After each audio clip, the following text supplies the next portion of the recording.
The Conqueror has a very powerful gun. However, the ammo it has can be annoying to use, especially so if you're still getting used to the shell shatter mechanic the APDS has. It can also have low damage, especially when compared to APHE or very high-powered armor-piercing projectiles. But does this mean the ammo the Conqueror has is bad? I don't think so, and I'll show you how to use this powerful ammo correctly, as well as show some gameplay of the APDS in action. Taking a look at the APDS and the Conqueror, you'll notice it has extremely high vertical penetration, starting out at 502mm at point blank. It also has a respectable slope penetration of 140mm at 60 degrees. With this being a first generation APDS, there are some issues at higher angles where it won't penetrate where the other later ones will. However, the penetration the Conqueror does have means that most of the targets you'll be firing at, even IS-4s, are quite vulnerable to your gun. Let's take a look at the HEsh round.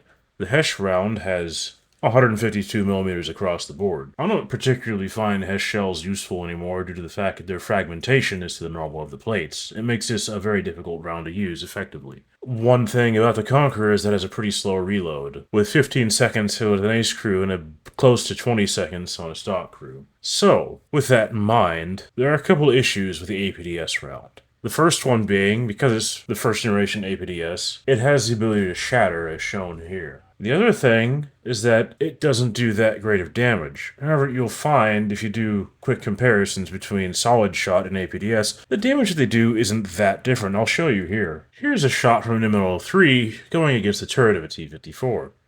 As you can find, it kills 2 of the crew members and disables the turret ring. Let's take a look at shot L1G from the Conqueror.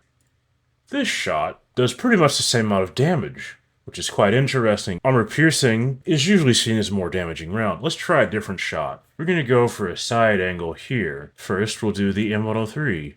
Going towards the front here, you'll see it does quite a lot of damage, taking out all 3 crew members and hitting some of the ammo, taking out the engine as well. Let's go back to the APDS and the Conqueror once again. Let's take the same shot. It deals a little less damage. It doesn't kill all 3 crew members, but it kills 2 of them. Really, in terms of damage, the APDS and the Conqueror and the AP isn't really that different.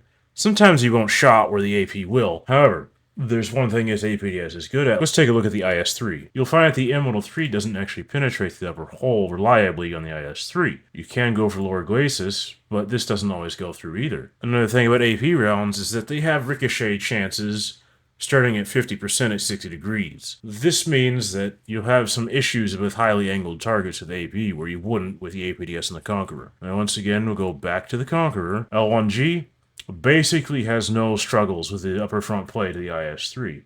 Mind you, when it does penetrate, it doesn't deal that great of damage, but this is mainly because the effective armor is pretty close to your vertical penetration. I would say, given the fact that this round goes through the IS-3's hull, where the M103 doesn't, it makes it a better round in this case. Let's take a look at the side armor, because here's something else that's interesting. Shooting at the lower side of the L1G, it doesn't do that much damage to the crew or anything. Let's go over to the M103. Alright, M103, same shot.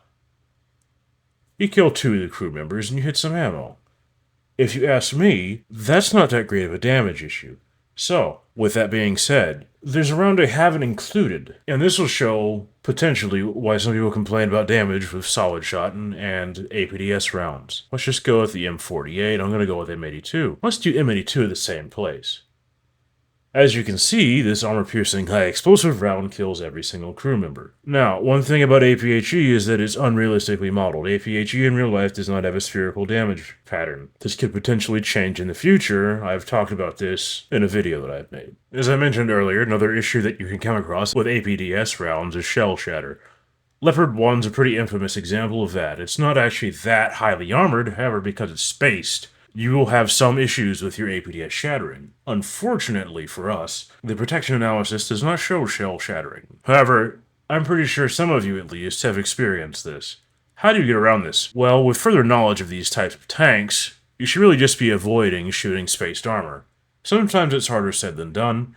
AP will actually do better in this case, and APHE. However, if you know how to account for that, I don't see it as that big of an issue. The main thing with the APDS is it'll penetrate most vehicles as long as you know how to aim carefully. Now I'm going to show you some gameplay footage of me getting several kills in the Conqueror and why I believe the APDS isn't as bad as people are saying. In this match with the Conqueror, I get a map in the 38th parallel.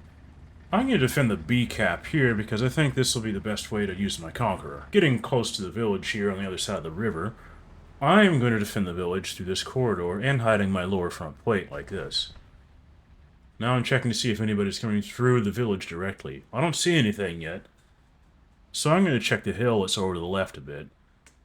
I don't see anything there, but I'm going to get my gun pointed that way. Now I'm going to check through the center of the village again, just to make sure nobody's pushing through. When I look back at the hill, I notice that T-44-100. I shoot him right through the turret. This hits ammo in the back of his turret, killing him in one shot. Now I'm going to check the village again. I see this M48. I accidentally shoot his upper front plate while he's angled up. This doesn't go through, so I smoke it. That way he can't fire at me accurately, and I'm going to continue reversing into a better defensive position.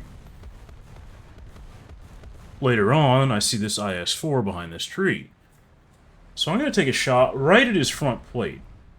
This goes through, setting him on fire, and killing 2 of the crew, and killing his engine.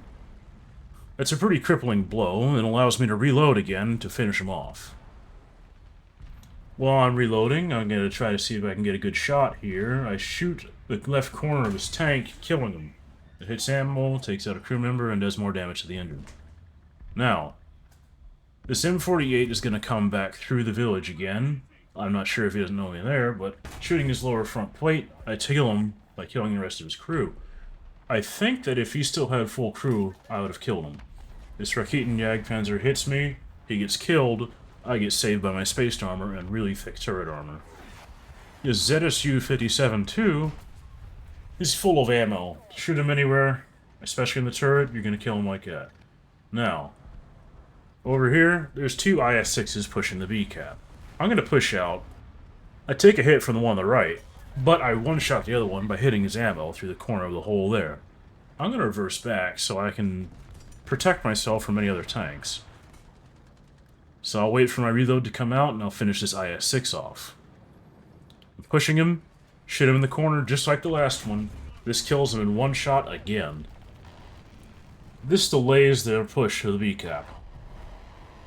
Now later on, this Leopard 1, I don't know why he pushed out in front of me, but I didn't shoot him with the gun shield because I knew that might shatter, so I went for the hole, and that finished him off. As for my results, I really don't think that the Conqueror is really suffering at all from bad ammo.